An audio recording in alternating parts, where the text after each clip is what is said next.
Will the red heifer sacrifice be made in Israel in the months ahead? There's been a lot of speculation recently that groups like the Third Temple movement are proceeding with plans to make this sacrifice, which has not occurred for 2,000 years. Hi, this is Dr. Michael Bogart. Please like this video and subscribe to our Unexpected Bible YouTube channel. Thanks in advance. This red heifer sacrifice has raised a lot of controversy in recent months. Why? Because some Jews, Muslims, and Christians see it as a prelude to building a third Israelite temple in Jerusalem. If this event happens, it would certainly set off a powder keg, affecting not only Israel and Palestine, but would certainly have a dangerous impact on the world as a whole. By way of background, Jews from a group called the Temple Institute have been crafting and stockpiling supplies that could be rapidly assembled into a prefab temple. These preparations include not only the materials for the building itself, but all of the furnishings and equipment needed to resume the animal sacrifices, which ceased when the Romans destroyed the Second Temple in 70 AD. Where would this third temple be built? Well, in the entire world, there's only one site on which it could be built, and that's on the Temple Mount in Jerusalem. Why would this be a problem?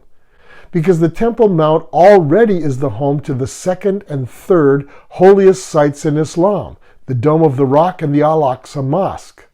Only the Kaaba in the Saudi Arabian city of Mecca is holier. But those wishing to build the third Jewish temple on this spot argue that there's still plenty of room to do so. I've personally been on the Temple Mount, and it's true there does seem to be plenty of room to build a modest temple in that very spacious plaza just to the east of the Al-Aqsa Mosque. But Jews of the Temple Institute believe that before any construction begins, the red heifer sacrifice must be made. What is the red heifer sacrifice? Well, it's perhaps the most obscure of all the rituals in the Old Testament.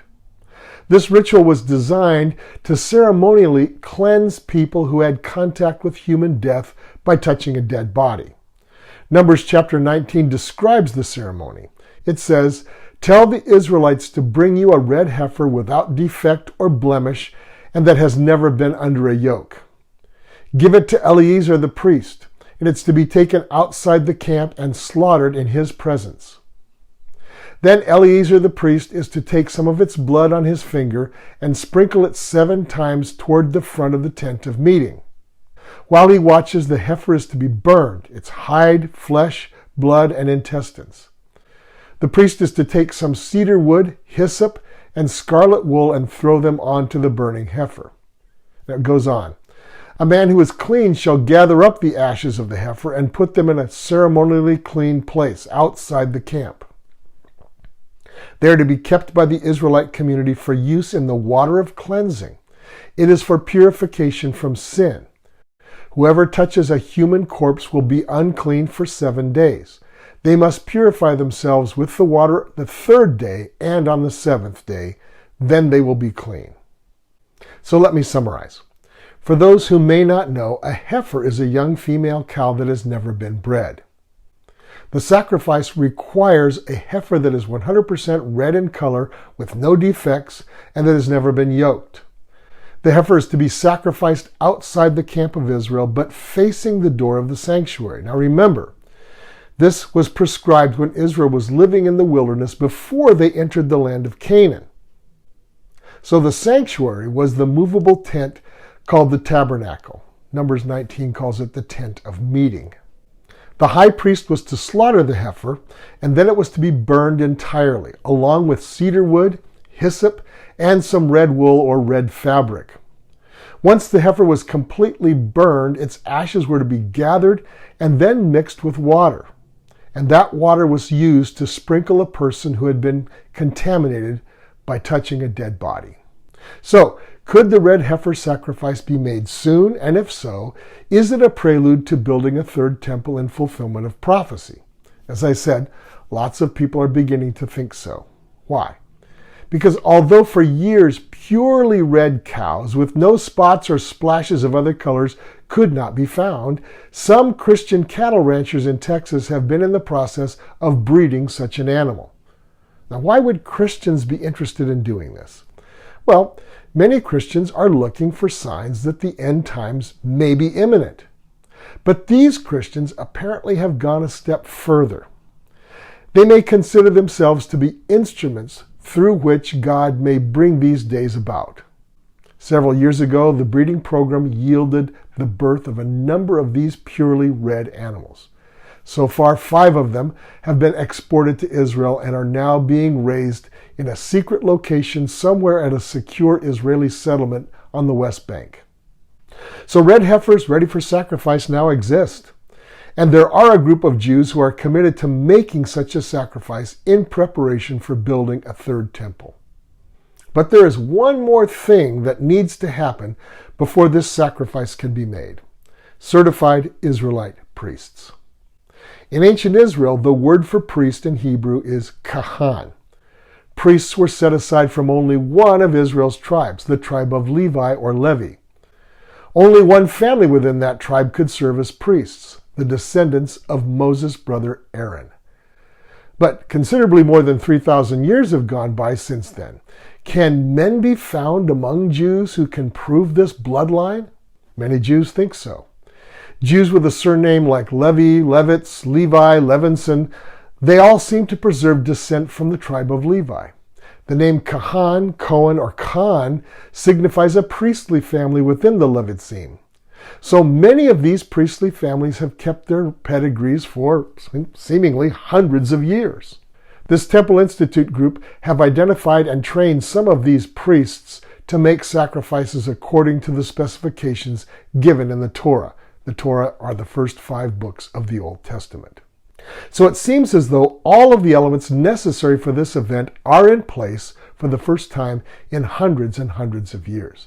And this is why there is an expectation that sometime between Passover, which is April 22nd, 2024, and Shavuot, or Pentecost, which is June 16th, 2024, that such a sacrifice could be made. At the time I'm making this video, we are in the very beginning of this time frame. Some might say, but there's no temple, so how could a sacrifice be made facing its entrance? That's true, but we do know more or less where the ancient Second Temple once stood, and we know that the entrance faced east toward the Mount of Olives.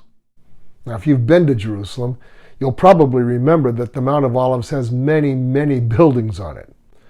But there's at least one piece of land that is still vacant, and I've been on it. This piece of land looks directly across the valley to where the ancient temple once stood on what is now the Temple Mount. This real estate was purchased in 2012 by Rabbi Yitzhak Mamo, specifically for the red heifer sacrifice. Okay, let's think this through, now that all of the elements are in place. What would happen if the red heifer sacrifice were made? And what would happen if the Israeli government gave permission for a third temple to be built on the site? It's hard to predict exactly, but most experts think, and I agree, that it could kick off something very much like World War III. It would certainly cause a massive uproar among Muslims, which would almost certainly lead to a massive war between Muslim nations and Israel. And such a war would probably draw in much of the rest of the world. This is indeed a likely scenario for the beginnings of the end times. But will it happen? Time will tell. Okay, one more thing. Back to the sacrifice itself. The New Testament makes it clear that Christians are not bound by the ceremonial laws of ancient Israel, including the temple and its animal sacrifices. So does the red heifer ritual have any significance for Christians at all? Remember, the purpose of the sacrifice was never a requirement for the building of a temple. It was for the ceremonial cleansing of those who had contact with death. All of these ceremonies prescribed for Israel have now been fulfilled in the atonement of Jesus on the cross.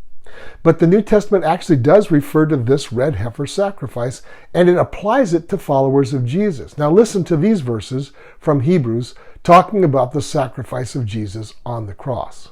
Hebrews 9:13 through 14 says, "The blood of goats and bulls and the ashes of a heifer sprinkled on those who are ceremonially unclean sanctify them so that they are outwardly clean.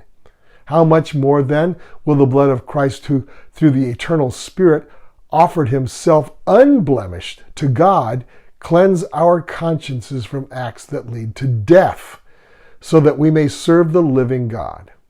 But Hebrews 13:12 goes even further, and it may even tell us where Jesus was crucified and rose again. It says, "And so Jesus also suffered outside the city gate to make the people holy through his own blood." So does the book of Hebrews indirectly give us the location of Jesus' crucifixion? If so, it did not take place on the site of the Church of the Holy Sepulchre or at Gordon's Calvary. These two sites are the ones most tourists visit. If so, it had to take place directly east of the temple entrance, and that would put it somewhere on the Mount of Olives. The Church of the Holy Sepulchre is directly west of the Temple Mount. Gordon's Calvary is to the northwest. So could Jesus' crucifixion and resurrection, like the red heifer sacrifice, have happened on the Mount of Olives? One of our Undiscovered Bible episodes features this very possibility. And I think Hebrews likely is telling us that Jesus was sacrificed somewhere on that sacred mount east of Jerusalem, possibly on the very plot of land now owned by Rabbi Mammo. I'm sure that in the days ahead, many people will be watching for these events to unfold. Whether they do in the spring and early summer of 2024 or perhaps sometime after that is anybody's guess. Are the end times upon us? I don't know.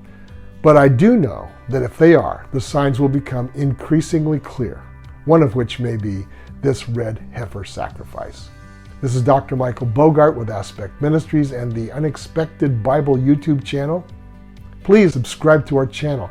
You may enjoy some of our other videos there. Thanks for watching.